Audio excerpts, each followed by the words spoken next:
Ai I cili don që t'i largohen brengat, le ta fal namazin. Ai I cili don që t'i largohen problemet, le ta fal namazin. Ai I cili don që t'i largohet stresi, le ta fal namazin. Ai I cili don që t'i shtohet rizku, le ta fal namazin. Ai I cili don që t'i falen gjunahet, le ta fal namazin. Ai I cili don që t'jet prej banorëve të xhenetit, le ta fal namazin.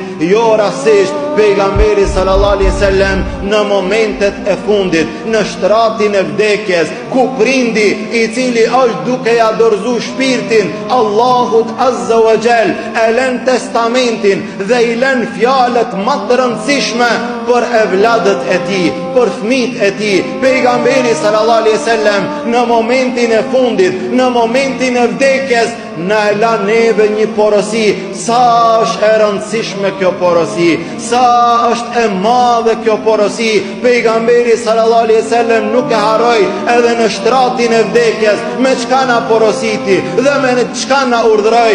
Tha pejgamberi sallallahu alaihi wasallam: As-salah, as-salah.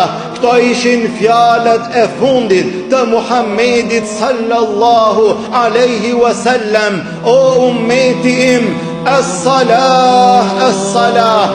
Namazin, namazin. Wa ma malakat aymanukum. Dhe ata të cilët I keni në përgjegjësinë tuaj, në familjen tuaj.